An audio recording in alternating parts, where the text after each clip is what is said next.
Bonjour à tous. Je souhaite donc la bienvenue à tous les jeunes venus des 13 régions qui sont dans la salle et ceux qui n'ont pas pu avoir accès à la salle.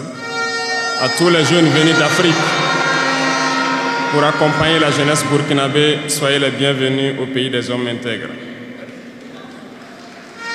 J'irai rendre un hommage vibrant à nos vaillantes forces de défense et de sécurité et nos vaillants VDP qui se battent jour et nuit pour que le Burkina Faso soit et tienne debout. Je souhaite que nous prenions une minute pour prier pour ceux qui sont sur le terrain et aussi pour le repos des âmes de ceux qui sont tombés pour notre patrie.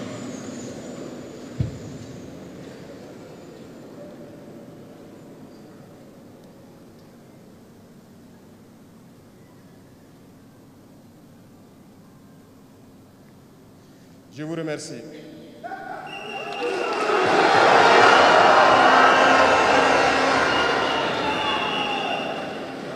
Rendons grâce à Dieu qui a permis que nous nous retrouvions ici aujourd'hui à l'occasion donc de la célébration de la Journée internationale de la jeunesse en bonne santé.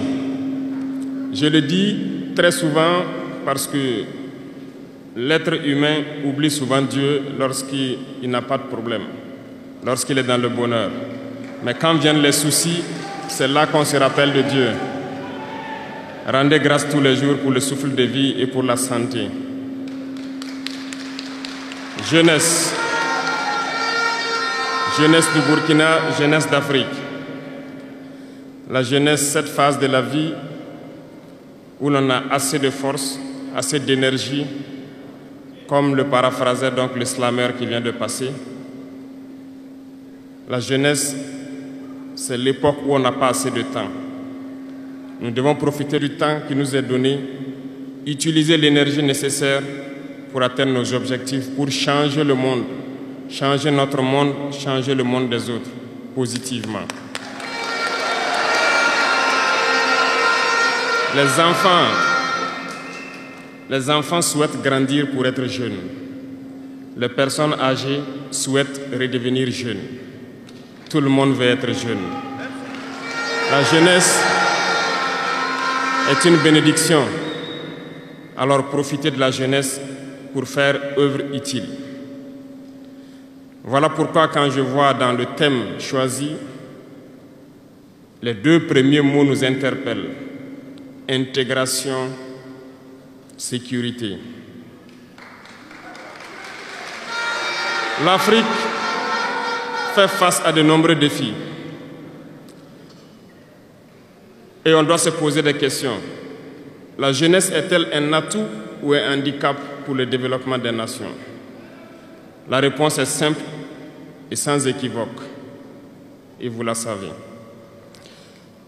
Les pays développés ont pour la plupart une population vieillissante.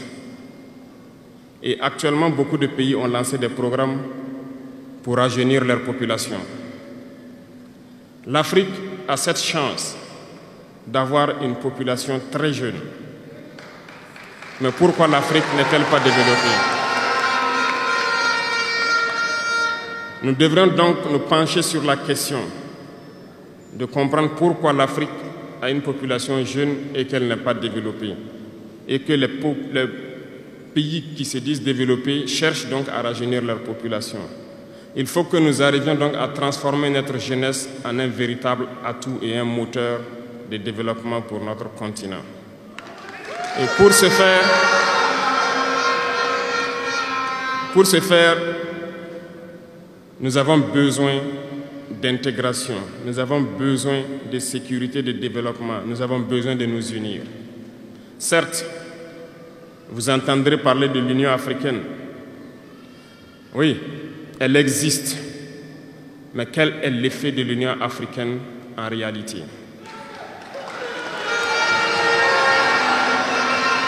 Nous ne pourrons pas parler d'intégration dans le thème et de ne pas parler de l'Union africaine.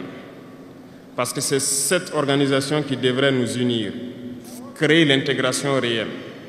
Mais nous sommes au regret de voir ces guerres qui persistent sur le continent africain, qui tuent des millions de jeunes, et que cette organisation, qui est à la tête d'États pourvus d'armées, n'arrive pas à s'organiser pour soutenir certains pays. L'union n'est pas juste un mot. L'union, c'est un symbole. Et nous, jeunes, devrions apprendre leçon de cette situation pour nous unir, pour faire de l'intégration une réalité. J'ai été désagréablement surpris lorsque l'Éthiopie, qui abrite donc le siège de l'Union africaine, vivait un conflit.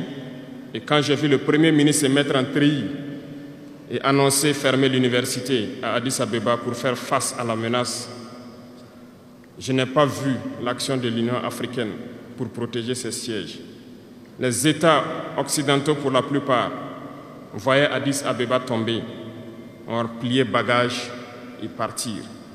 L'Éthiopie s'est battue, a trouvé une solution interne et vit plus ou moins en paix aujourd'hui. Les enfants du Congo meurent depuis des années. Plusieurs autres conflits, tels au Soudan, existent sur le continent. Nous aurions aimé voir l'Union africaine générer les forces et toutes les stratégies nécessaires pour soutenir ces États pour qu'ils puissent retrouver la paix. Nous ne viendrons même pas parler de nous ici au Sahel. Depuis près de 10 ans, le Sahel est le théâtre du terrorisme international. Mais nous ne voyons aucun soutien de ces organisations pour trouver une solution à ce problème.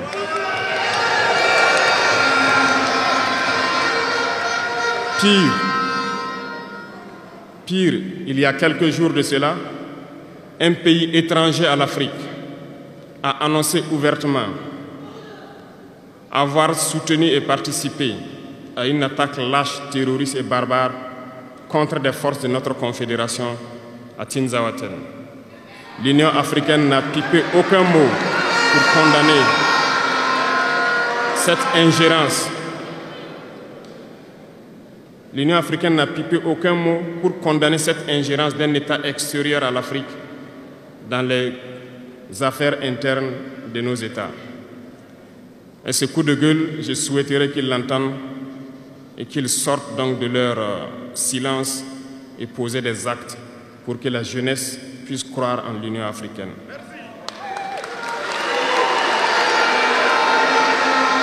Il nous faut nous unir. Il nous faut nous unir et la seule manière de s'unir, c'est de se parler, de se comprendre et de pouvoir donc asseoir les bases de cette unité-là. Et jeunes, laissez-moi vous dire que pour s'unir, il y a 3 mots, 3 grands vices qu'il faut bannir de nos comportements et de notre vie. Je parle de la lâcheté, la traîtrise et l'incompétence.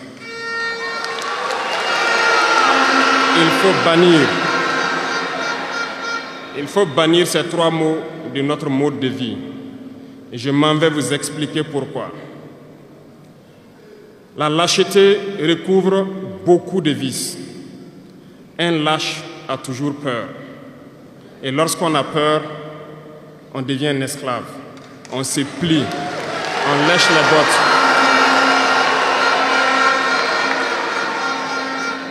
Nos ancêtres n'ont pas été lâches. Et si nous sommes lâches, nos enfants vont nous poser des questions. Imaginez qu'au Burkina, nous refusions de nous battre et nous acceptons de nous soumettre, de vivre l'esclavage. Demain, nos enfants grandiront. Ils se poseront des questions. Nos parents ont-ils été des lâches pour nous laisser dans l'esclavage? Que nous soyons vivants ou morts, nous allons le ressentir. Le lâche a peur. Et les impérialistes ont compris, ils essaient de faire peur aux leaders pour que vous soyez des lâches. Parce que quand vous êtes un lâche, tous les autres vices peuvent naître. On fait tout pour que nous ayons peur. Ils viennent dans nos palais, ils nous menacent directement ou des menaces voilées. Bien sûr, nous répondons comme il le faut. Ils essaient de nous faire comprendre. Ils prennent chaque fois des exemples. Ils nous diront, vous savez, Thomas Sankara a essayé de faire comme ça, mais il est où? Il est mort. Le président haïtien, il a essayé de faire comme ça, il est où? Il est mort. Kadhafi a essayé comme ça, il est où? Il est mort. Voilà des propos qu'on nous tient de manière voilée pour nous faire peur. Et pire, nous voyons aussi souvent certains jeunes essayer d'emboîter le pas d'une autre manière. On peut les entendre dire « telle personne a régné ainsi, il est à la CPI. Telle personne a régné ainsi, il est en prison. » Tout ça pour essayer de nous faire peur, pour qu'on devienne des lâches. Mais je pense qu'ils n'ont pas compris quelque chose. Quand nous disons la patrie ou la mort, nous vaincrons, ce n'est pas qu'une phrase.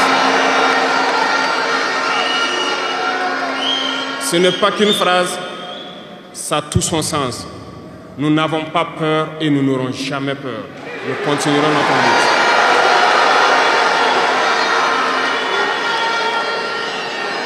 Ils ont fait peur sûrement à beaucoup de chefs d'État africains.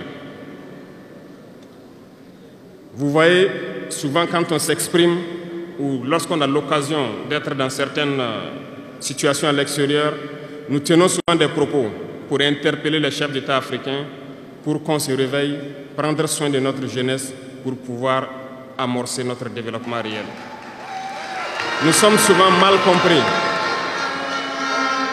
Certains ont riposté publiquement à nos propos parce qu'ils se sentent indexés. Mais je peux vous assurer, jeunesse, que lorsque nous nous retrouvons dans les couloirs, ces mêmes chefs d'État nous disent « Vous êtes sur la bonne voie, c'est ce qu'il faut faire pour que l'Afrique puisse s'en sortir. » Alors, nous leur posons des questions à savoir pourquoi vous ne faites pas comme nous, pourquoi vous ne nous accompagnez pas. Certains nous disent qu'ils ont les mains liées, certains nous disent qu'ils ne peuvent pas. Chers aînés, chefs d'État africains, du haut de cette tribune, donc, je souhaiterais dire que les peuples africains sont les peuples les plus pacifiques. Lorsque vous reconnaissez un tort, il faut le dire au peuple. Que nous n'ayons pas peur demain de sortir et dire au peuple, nous nous excusons, nous avions été compromis, nous avons des biens mal acquis, on nous a compromis par plusieurs choses et que nous demandons pardon et nous revenons sur la bonne voie. Et de commencer à travailler réellement pour l'indépendance de nos États et notre émancipation. Et je pense que c'est possible. Si nous restons dans cette posture de peur, nous serons lâches. Et l'histoire nous jugera. Nos enfants poseront des questions, nos petits-enfants poseront des questions. Nous sommes en train d'écrire l'histoire, il n'y a pas de place pour la lâcheté. Si nos ancêtres avaient été lâches, nous ne serions pas là. Souvenez-vous, je vous prends un exemple des peuples Bamileke et Bassa, je veux parler des Camerounais. L'Union des populations du Cameroun, qui depuis les années 50 a commencé une lutte implacable contre les colons. Mais ils ont été massacrés. Les armées coloniales françaises en son temps ont déversé des bataillons d'infanterie, des chars, des hélicoptères, ont anéanti des villages entiers. Les tortures les plus inhumaines ont eu lieu en cette période. Vous pourrez faire des recherches sur ce qu'ils appelaient la balançoire ou le bac à ciment. Des centaines de milliers de populations ont été décimées ainsi en Afrique parce qu'ils ont osé demander aux colons de quitter leur terre. Ça a abouti à une guerre civile qui a duré plusieurs années. C'est pour dire que des gens ont osé, ont affronté à main nue les impérialistes pour que nous soyons là. Il n'y a pas de raison que nous ne puissions pas affronter les impérialistes pour que nos générations à venir puissent vivre. Il y a beaucoup d'exemples à travers l'Afrique d'hommes courageux qui ont refusé d'être lâches, qui ont combattu, qui ont fait face. Eh bien, soyons dignes de ces gens. Nous sommes leurs descendants et soyons dignes d'eux. Un lâche ne peut pas être digne. Ne soyons pas lâches, jeunesse africaine. Parce qu'un lâche est toujours un traître. Et ça va de pair. Ils essaieront de nous faire peur pour que nous soyons lâches. Et si nous sommes lâches, nous allons trahir. Il faut bannir la traîtrise de nos habitudes. Des Africains ont été traîtres pour que la traite négrière réussisse en Afrique. C'est parce que des Africains ont été traîtres que la colonisation a pu tenir en Afrique. Interrogeons l'histoire, nous le verrons. Lumumba, Patrice Lumumba a été trahi parce qu'il a osé tenir tête.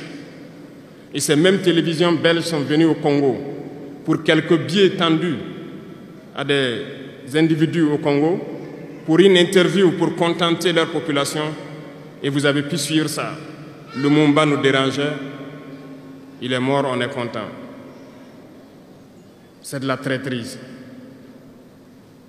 Beaucoup d'autres héros sont tombés pour que nous soyons là aujourd'hui. Et c'est une technique de l'impérialisme, de faire peur aux autres en menant des actions pour réellement créer la terreur. Ça n'a pas commencé aujourd'hui. Je vous prendrai l'exemple d'un guerrier qui s'est battu, Victor Biakaboda. Lisez, vous comprendrez. Il est issu d'une famille de chefs, pas de la chefferie donnée par le colon. Il est un enfant digne. Il a fait ses études au Sénégal, je crois. Il est venu médecin en Guinée et lorsque le RDA a été créé, il a rejoint la Côte d'Ivoire pour mener le combat contre les impérialistes, contre les envahisseurs, contre le colon. Il a essayé d'organiser la société ivoirienne. Partout, les gens ont commencé à porter la voix. Il y avait en son temps un général Péchou qui a fait massacrer les populations ivoiriennes pour que jamais cet esprit de liberté ne puisse germer. Il a continué son combat aux côtés de Félix Houphouët-Boigny. Ils ont lutté, mais le plus virulent était Victor Biakaboda. Il représentait une menace pour les impérialistes. Qu'ont-ils fait?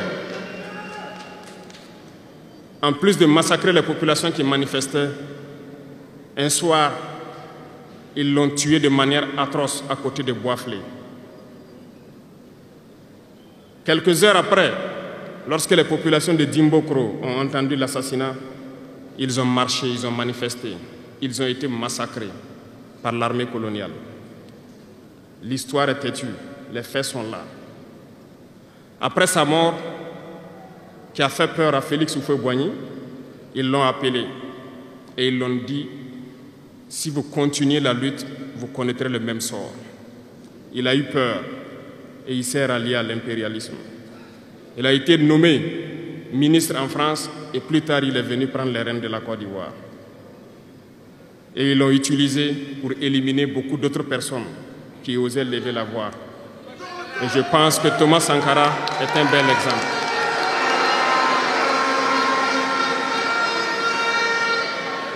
Si vous avez peur, vous serez lâche et vous serez traître. N'ayez jamais peur. La lutte doit continuer. Il y a beaucoup d'autres exemples à travers le monde. Et il y a ce phénomène qu'ils ont aussi utilisé depuis belle lurette et qu'ils continuent d'utiliser. Voyez-vous, certains individus, par exemple, se sont retrouvés dans d'autres pays et créé, soi-disant, un gouvernement parallèle au gouvernement du Mali. Vous avez entendu cette histoire. Ce n'est qu'une technique qui a existé dans le temps. Je vais vous prendre l'exemple de Ahmed Chalabi, l'Irak. Ce professeur de mathématiques, qui a même été dans le gouvernement irakien, a été récupéré par les impérialistes et il a formé ce semblant de gouvernement parallèle à l'Irak, aux États-Unis. Et on l'a utilisé pour être donc le mouton de sacrifice. Parce que c'est à lui qu'on a dit de prononcer publiquement que Saddam Hussein développait des armes de destruction massive. Et il l'a fait. Ils l'ont utilisé.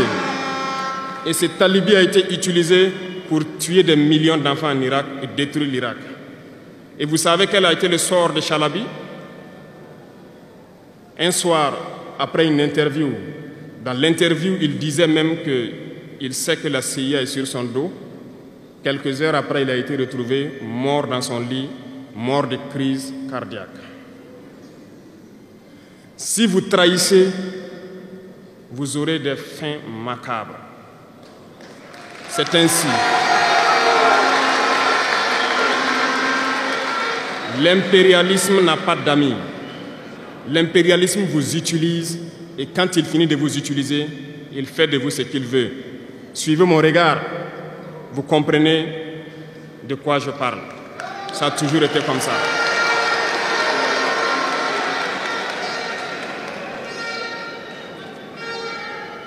Le troisième vice que je vous invite à vous départir, c'est l'incompétence. Ah, je reviens encore au mot du slammer qui a marché sur ma langue. L'incompétence, vous comprendrez de quoi il s'agit.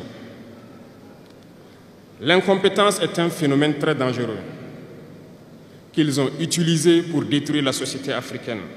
Dans nos administrations, il y a beaucoup d'incompétence. Reconnaissons-le. Les incompétents ont beaucoup de place à côté de l'impérialisme. Parce que les incompétents peuvent plomber le développement d'un pays. Les incompétents peuvent vous amener à douter de vous. Les incompétents aiment la facilité. Les incompétents aiment tout pour eux seuls. Les incompétents n'aiment pas ceux qui sont compétents. Ils n'aiment pas ceux qui innovent, ceux qui cherchent. Les incompétents sont dangereux. Lorsque vous êtes éclairé, l'incompétent ne vous aime pas. Lorsque vous voulez innover, l'incompétent ne vous aime pas. L'incompétent sait reconnaître celui qui est compétent et il va le combattre jusqu'à son dernier souffle. Parce qu'il a peur de celui qui est compétent. Cherchez la connaissance. Cherchez la connaissance et travaillez. Travaillez dur pour être compétent. Bannissez l'incompétence. Parce que, à travers les distractions qu'on veut nous faire adopter, on devient incompétent. Je vous prends un exemple. Les réseaux sociaux sont les lieux de publication des informations aujourd'hui. Les gens s'informent à travers Internet et beaucoup de choses. Un jeune qui publie sur les réseaux sociaux un article sur sa ferme ou un projet agricole ou un projet scientifique, je suis jeune, je connais les termes. Il n'aura pas peut-être 1000 vues. Mais un jeune qui publie sur des futilités, ce que moi j'appelle du n'importe quoi, il a des millions de vues.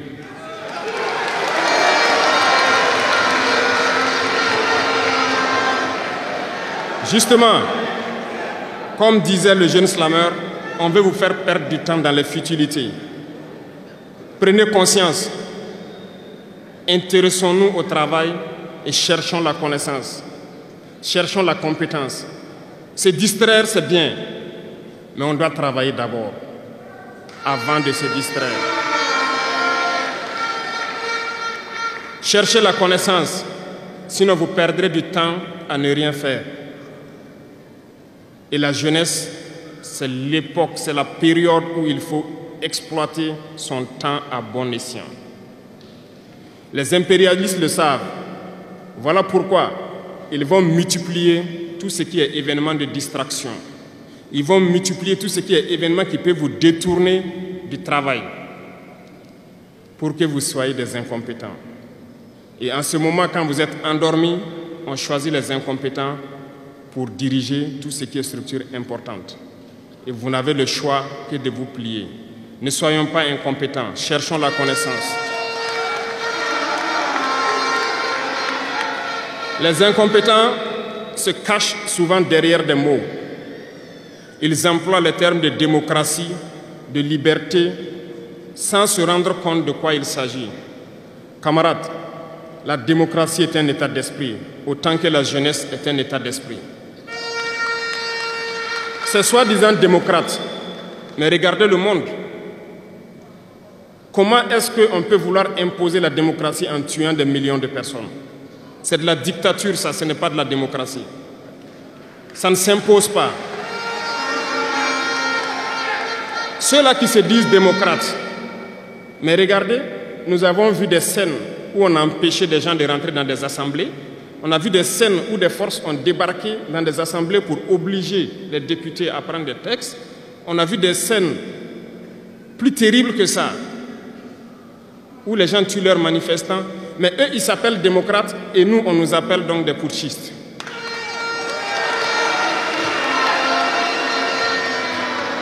Si c'est ça la démocratie, je répète, nous ne voulons pas de cette démocratie.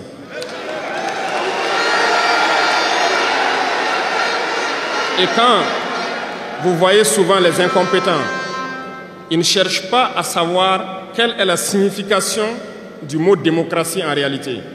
Ils s'accrochent juste à la définition qui lui a donné l'impérialisme et il se met à parler de démocratie sans réellement connaître le fondement.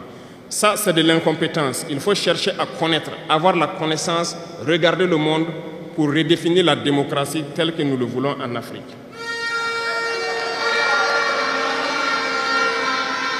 Les incompétents se cachent derrière les libertés. Retenez une chose, il n'y a pas de liberté individuelle qui existe. C'est un fait. Vous pensez vraiment que chacun est libre? La liberté est collective. Tant que nous vivons dans une société avec des règles, la liberté est collective. Parce que si vous ne respectez pas les règles, vous ne pouvez pas vivre dans la société. Si vous êtes libre de parler comme vous voulez, l'autre aussi est libre de vous répondre comme il veut. Ça sera du désordre. Si vous êtes libre de rouler dans la rue et de passer le feu au rouge comme vous voulez, l'autre est libre de passer aussi et de vous cogner. Vous comprenez que si la liberté individuelle prend le dessus, nous sommes dans une société de désordre. Voilà pourquoi il y a des règles dans la société. Et les règles, tout le monde doit les respecter. Et là, on parle de liberté collective. Donc, certains se donnent le droit de parler de leur liberté individuelle à eux, mais ne tenant pas compte des autres. Je pense que ça fait partie aussi de l'incompétence. Parce qu'ils ne cherchent pas à comprendre, ils s'arrogent les droits que peut-être les États les ont donnés pour sévir, pour faire tout pour eux, en négligeant les libertés des autres. Non, la liberté est collective. Avant de poser un acte, on pense à la liberté d'autrui. Et nous ne devons pas transcender la liberté des autres. Donc ça fait qu'on doit avoir de la réserve. Et une fois qu'on a de la réserve, la liberté individuelle n'existe pas. La liberté est collective. Et nous devons avoir cette culture de liberté collective. Cherchons donc la connaissance, lisons, interrogeons l'histoire. Ne lisez pas l'histoire qu'eux, ils ont écrite en leur faveur. Cherchez la connaissance à travers plusieurs sources et vous comprendrez dans l'histoire qui s'est battu pour l'Afrique, comment nous devons nous battre pour continuer cette lutte de nos dévanciers. Et je ne terminerai pas mes propos sans faire un coup de gueule encore au volet de la communication. Parce que, comme je le dis, c'est l'arme fatale de l'impérialisme. Et vous, jeunes, vous devez tout faire pour savoir distinguer le vrai du faux. Nous continuerons à démonter les mensonges des médias impérialistes qui essaient de toujours créer des soucis en Afrique. Parce que ces médias, par leur bouche, ils peuvent vous rendre un roi demain. Par leur bouche, ils peuvent vous faire quitter de votre position de roi et vous rendre un piètre esclave demain. Faites attention.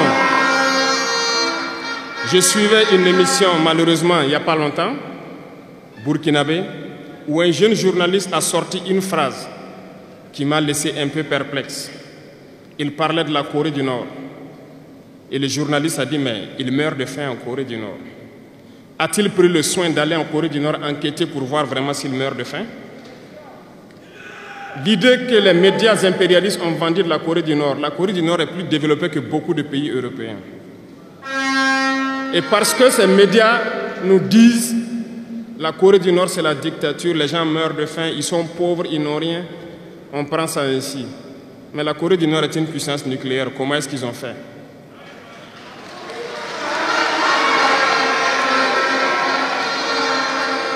Faisons attention à la communication.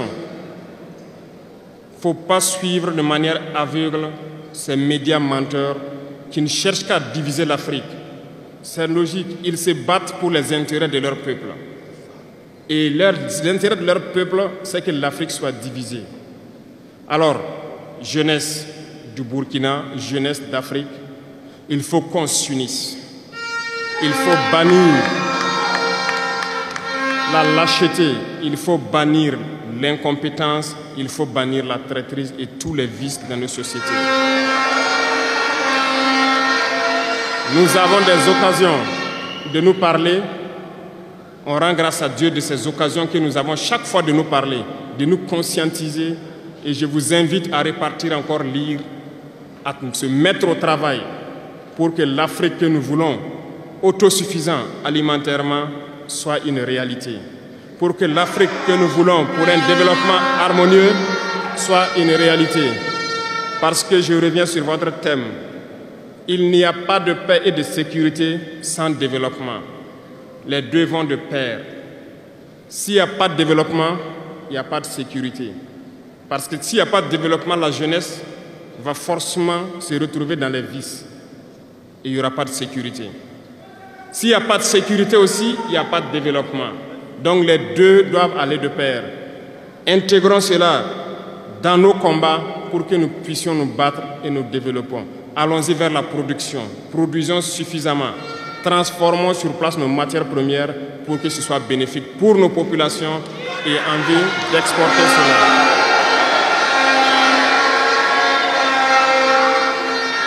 Je vous souhaite de très bonnes journées de réflexion sur le thème choisi, également sur le rôle essentiel de la jeunesse dans ce combat. Bonne chance à tous. Que Dieu fasse en sorte que tous ceux qui ont fait le déplacement retournent en bonne santé chez eux et que nous puissions nous retrouver quand nous le souhaitons par la grâce de Dieu. La patrie ou la mort.